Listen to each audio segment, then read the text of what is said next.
Hello everyone, my name is Maruf and you are watching the Brainy Chess. This is the first episode of the Brainy Chess Podcast and our today's guest is International Master Erik Kislik.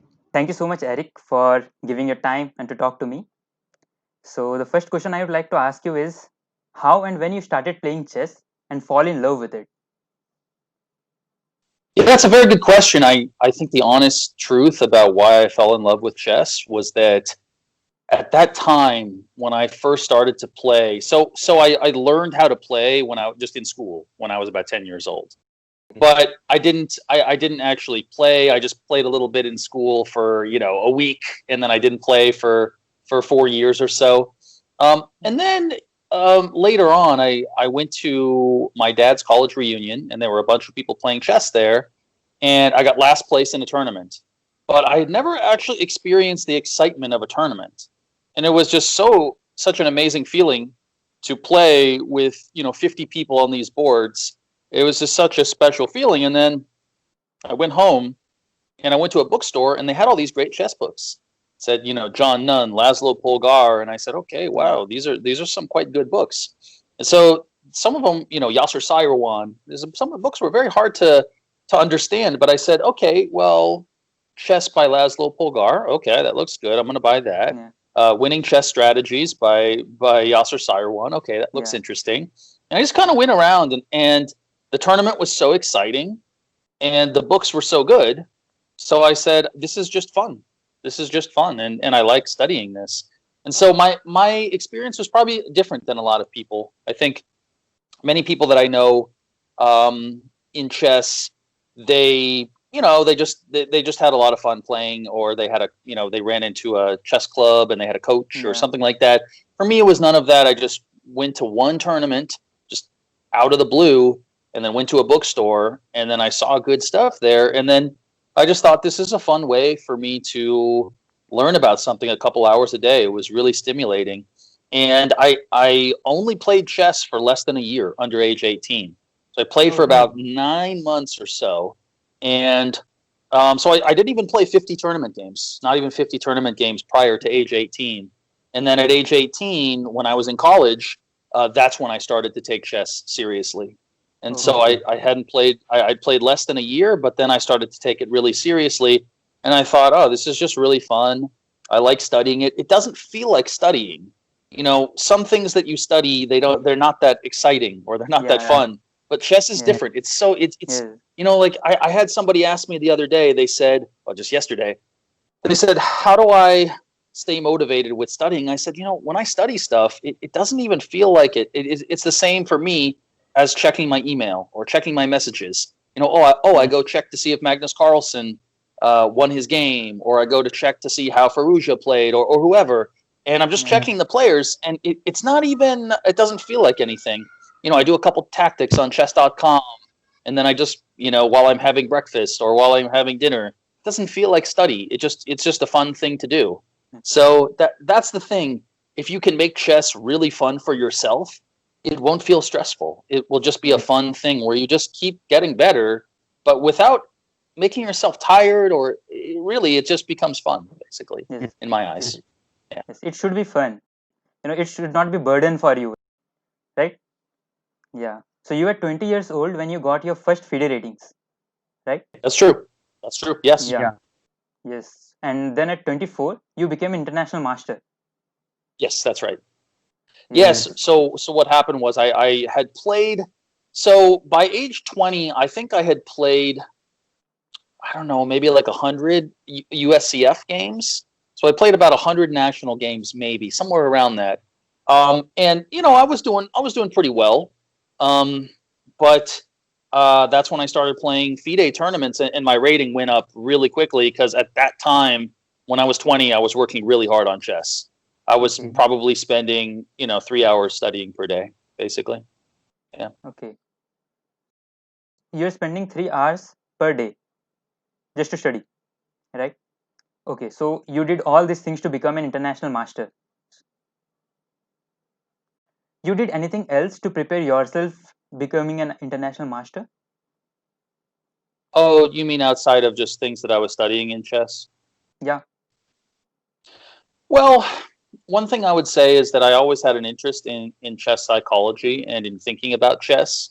And so I did read pretty much all of the books that I could find that were on chess psychology. And so I liked these books by Amatsia Avni. He was a Israeli psychologist and FIDE master. And he wrote, I think, Okay. 3 or 4 books. He wrote Creative Chess, Devious Chess, Danger in Chess. And so he kind of talked about what sorts of biases players might have.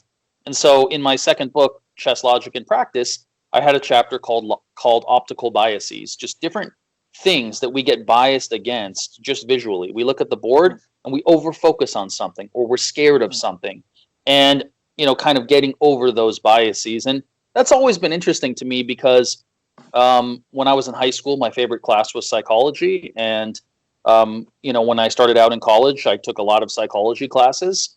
And so that was really interesting for me. And, Nikolai Krogius had a big chess psychology book. And so I tried to study everything I could on that subject. And of course, I really liked the books by Jonathan Rausen, which were talking about chess psychology.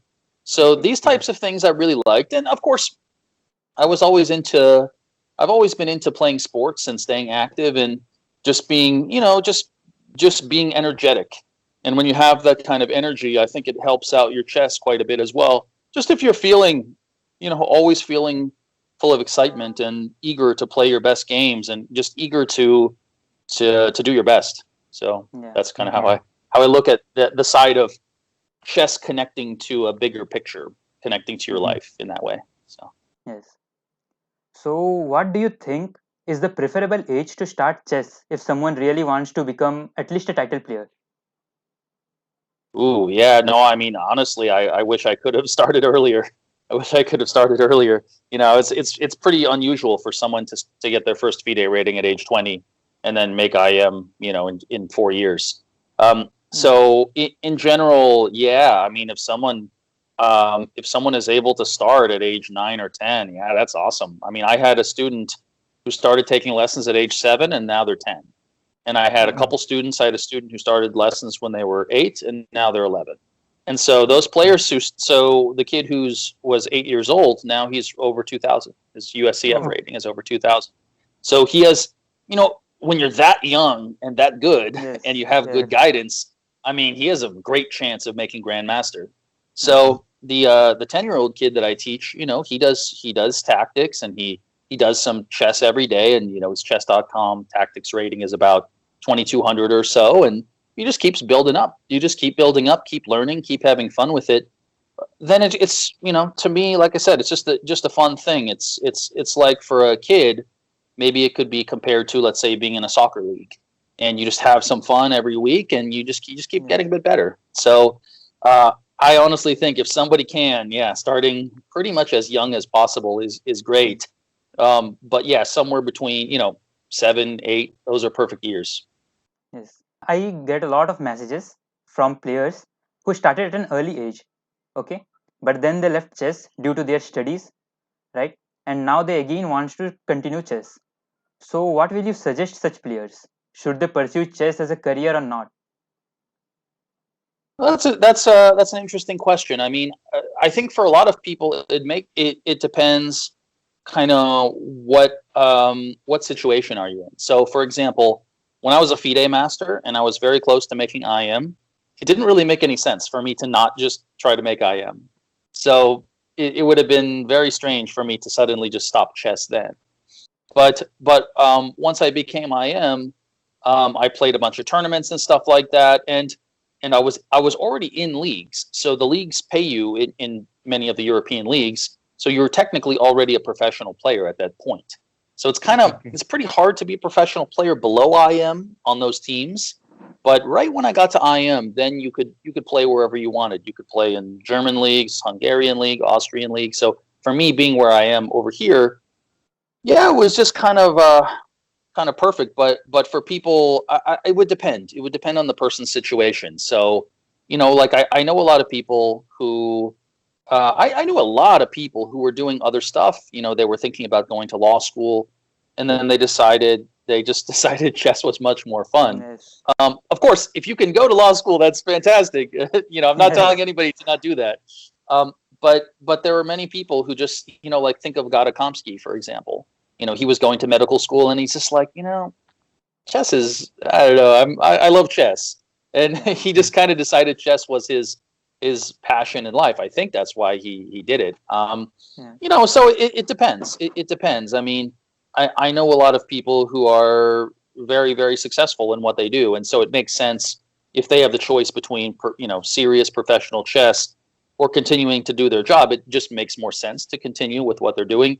I know in an international master, he's rated, I don't know, 2475. He has 2 GM norms, very close to GM, but he's a Yes. PhD in finance. He's, very high up in the financial field. So for him, it makes sense to just stay where he is, and Yeah. and he'll probably make GM just by continuing to play chess. He's about 30 years old. He's a Hungarian player named Peter Lizak. And there are people like that who it doesn't make that much sense for him to go hardcore into chess. But for people who they really like chess, they really have a good chance, and they have time on their hands. I've known some people who are in their early 20s, and they have a lot of possibilities. And so for me, if I was in my early 20s in that situation, I would go, sure, why not try? Why Yeah. not try and see what happens? And Yes. I didn't know whether I was going to be doing serious or professional chess at all. I didn't know I was going to be able to build up such a big group of students and chess culture and everything like that. And so I just kind of tried it out, and then everything just went really smoothly. And so because everything went well, I just followed the path. But if it hadn't gone so well, then I would have gone back to a normal Yeah. career. Yeah. So I think especially for somebody in their 20s, sure, they can absolutely try it. I had a student who was 25 years old, and he was a psychology student. He was trying to get a master's or a PhD in psychology, and he was doing chess. And he was just kind of pursuing both things. And so it was kind of like it was sort of for him, if he became a FIDE master or national master or international master, then fantastic. Then maybe he could give lessons on the side, or even more seriously. And if not, he could pursue his regular career. So for him, it just made sense to think about both. And he had time and he had the freedom, so he could do it as he wanted to. But it's a hard question. It's a very personal decision. But if it's fun for you and then great. But if you already have a clear career path, that it may make Yes. more sense to follow that. Yes. So it totally depends on person to person, right? Yeah. Yeah, Yes. exactly. Definitely.